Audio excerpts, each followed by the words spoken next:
Ice Cube is finally coming out against Diddy after being silent about his time with him for more than 20 years. Ice Cube recently testified about his experiences with Diddy and how he witnessed Diddy grooming children. Furthermore, Kanye West has supported Diddy by attending the Diddy trial. One juror was just removed after it was discovered that Diddy's attorneys were allegedly influencing him, and a leaked call between Kanye and Diddy is now going viral. Almost 40 years rocking the mic.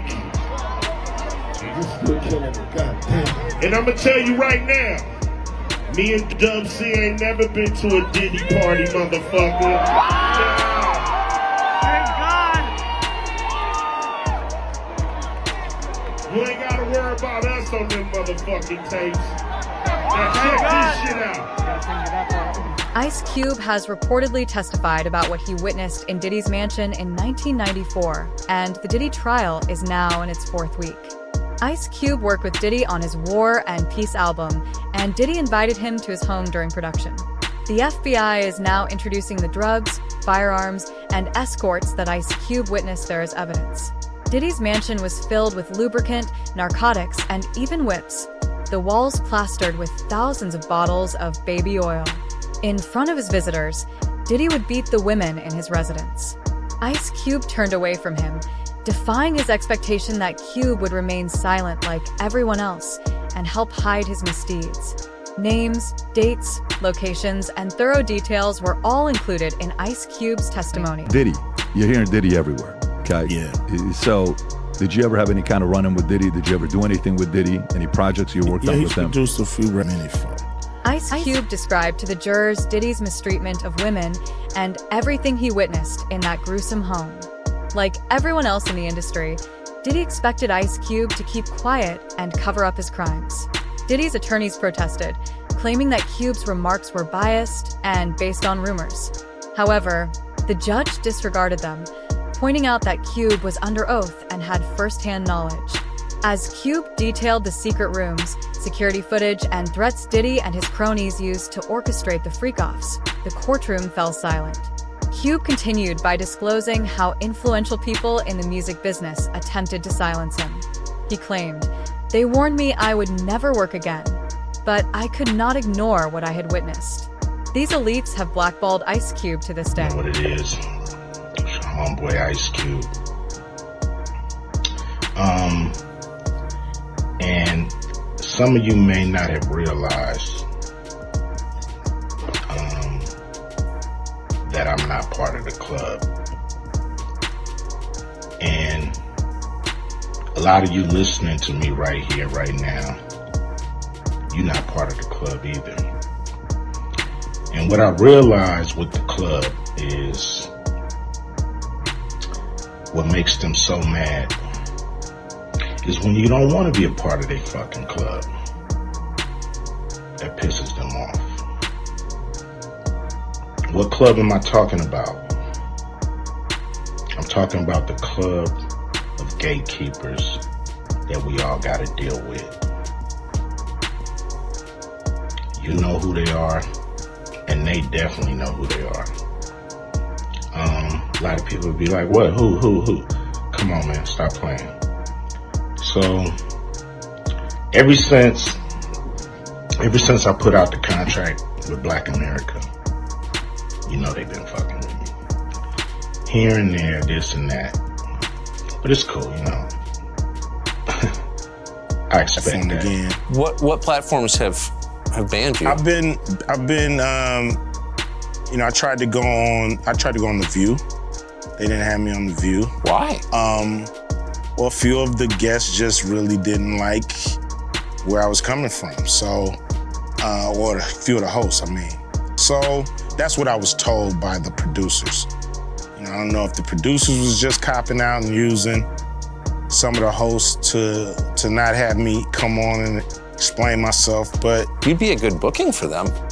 I've been on there before. Yeah. You know, it's just when I've became an independent thinker, when I've, I'm not, I don't follow their brand of politics, I guess. But if you can't think for yourself, then you're not really free, are you? No, you're not. You're not. but I've been excluded. I've been excluded on Oprah, you know. Okay, all right. So you think he's being targeted? So you don't think, Suge said you can say Hollywood is full of predators, and Ice Cube's testimony only reinforces that. The film industry is rife with sexual abuse. Some of the biggest names, including Roman Polanski, Jeffrey Epstein, Harvey Weinstein, and now Diddy, were sexual predators who coerced young people into horrific acts. These individuals are part of the so-called gay mafia that dominates the music and film industries. Directors and record executives joined Diddy in sex trafficking operations that corrupted countless lives. You got to take drugs. You're going through so much. Maintain your man card. Diddy is allegedly still influencing the case. The court just discharged juror number 6 after noticing he had been lying. It was discovered that this juror had concealed a family connection to Bad Boy Records during jury selection. When the truth came out, Diddy's attorneys fought to keep him on the panel, arguing he was crucial to their defense. This raised an even bigger question. How did Diddy get someone like Juror 6 on the panel in the first place? From the courts to the public, everyone wants answers. Diddy Juror 6 gave multiple inconsistent statements. The judge was going over his issues with juror number 6, and although he did not make a final determination, his thoughts on juror number 6 being removed were pretty clear. He stated that in the initial process, juror number 6 said that he lived in the Bronx with his fiancée. Mayor Eric Adams and Diddy were close friends, and both were exposed around the same time. Diddy was able to avoid incarceration for years thanks to his connections with political insiders. And he continues to receive support from some of the biggest names in the industry today. Just to show solidarity, Kanye West has even appeared at the trial in support of Diddy. Ye, formerly known as Kanye West, has made a surprise appearance at Sean Diddy Combs' criminal trial on Friday. He expressed support for his fellow rapper as he defends against sex trafficking charges.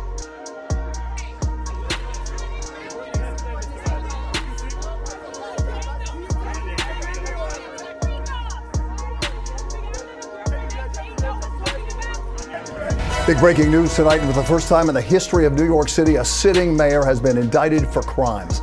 ABC News reporting that Mayor Eric Adams has been indicted by a federal grand jury. We do not know yet the exact charges. Federal authorities have been investigating Adams and members of his staff, issuing subpoenas for documents and cell phones. Several members of administration have resigned, some of them also friends of Mayor Adams. Again, Eric Adams, the 110th mayor of New York, has been indicted by a federal grand jury. We'll have the latest online and tonight on Eyewitness News at 11. Diddy always been the type of individual that want to have ups on the next person no matter what they was doing.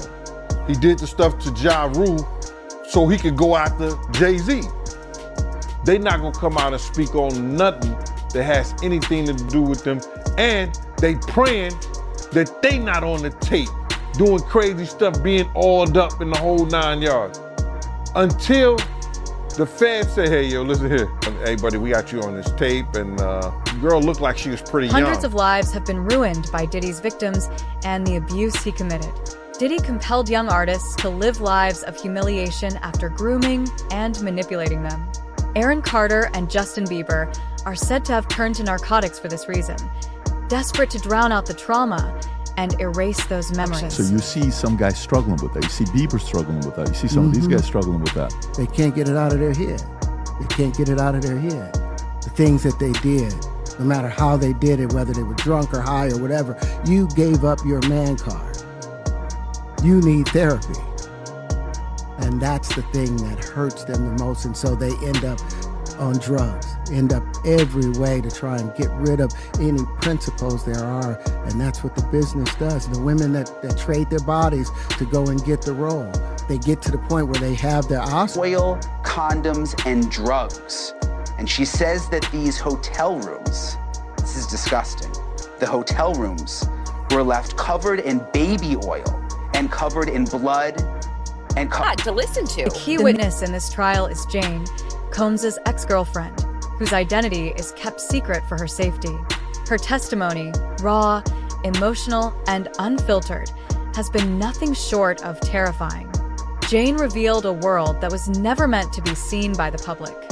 She described years of sexual pressure, violent outbursts, and psychological manipulation, including one incident that left the entire courtroom in stunned silence. Says that Diddy forced her to take drugs and that she would be awake for days, that she was taking ecstasy and Molly. And she said on these trips, she was sometimes so high on drugs that she lost her sense of self. Jane has finally taken the stand. Now, we're not allowed to reveal her identity because she's testifying under a pseudonym. She's talking about how she and Diddy first met, how they met in Miami and how he was so sweet and loving, and that he was actually dating a friend of hers at the time, but that the two of them started going on trips to Turks and Caicos and the Bahamas. During her testimony, she's been crying, and it seems like it's been really hard for her to be up there on the stand. She is now talking about how Diddy would make her watch pornography while they were having sex with each other, and that he would talk to her about his fantasies. He would make her wear lingerie and what she calls stripper heels,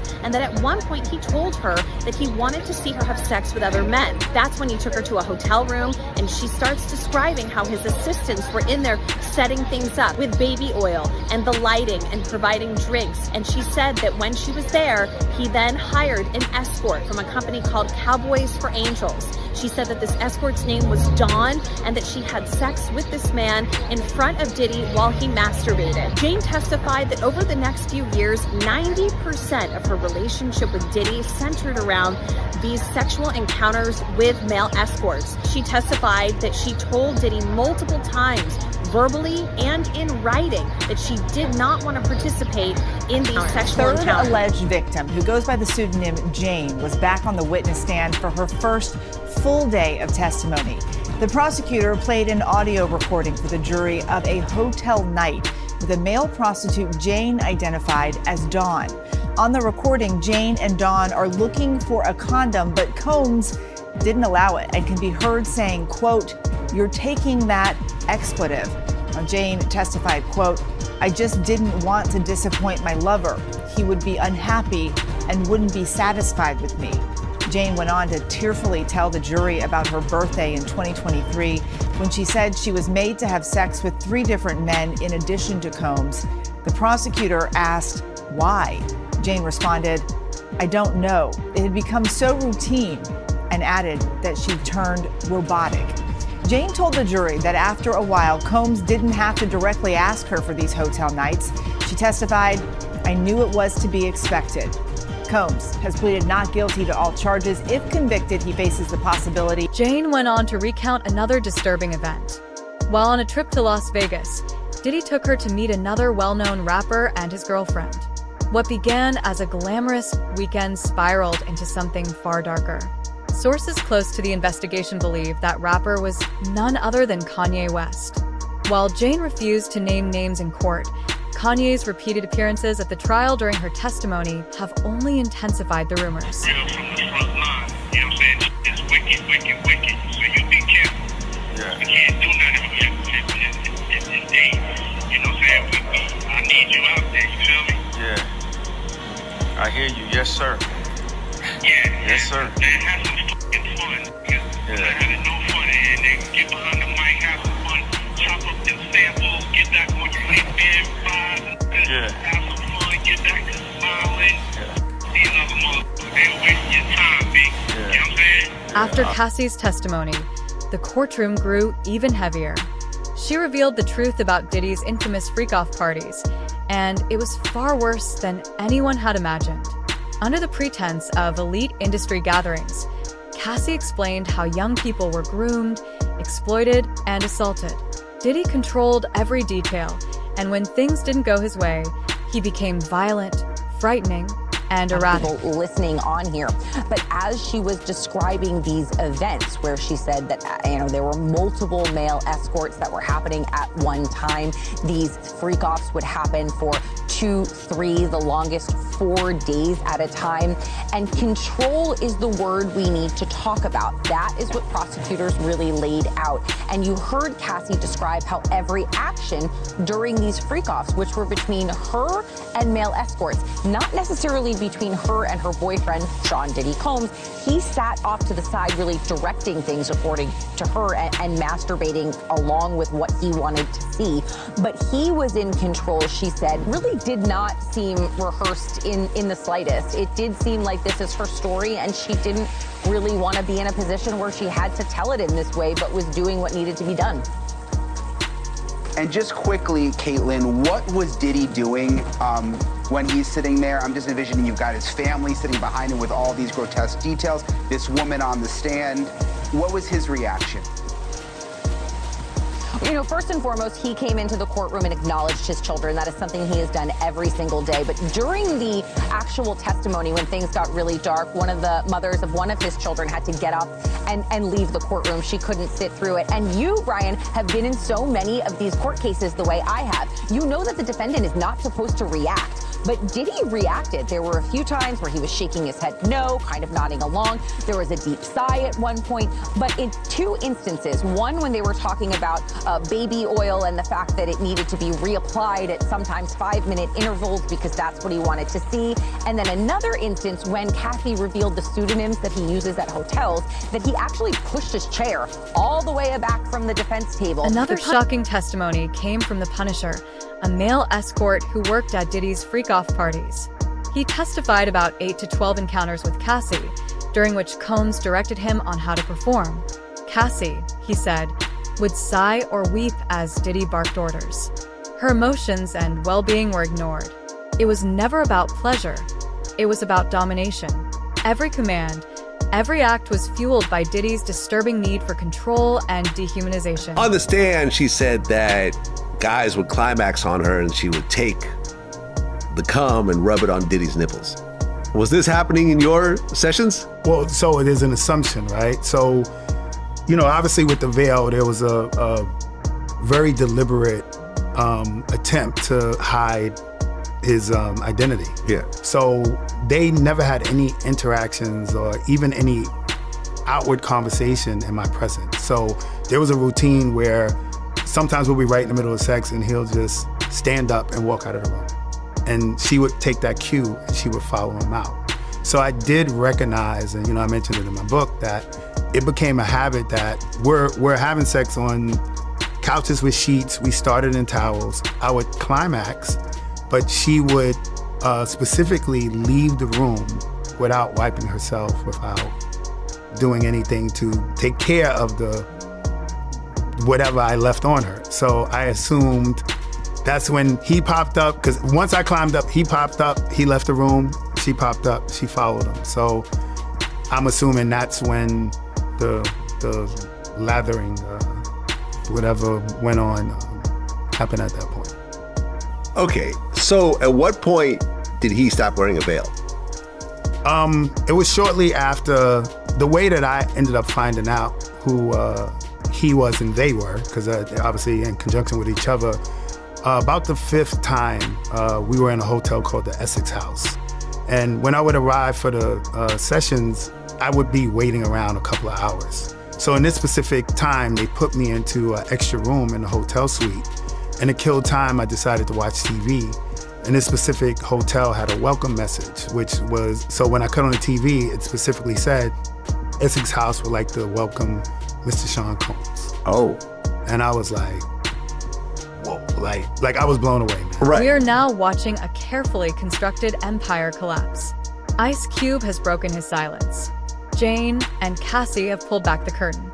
And Kanye's suspicious appearances only raise further questions. If even half of what has been revealed is true, Diddy's arrest is just the beginning. Because once these pieces fall into place, no one will be immune from the truth. Not politicians, not musicians, not executives.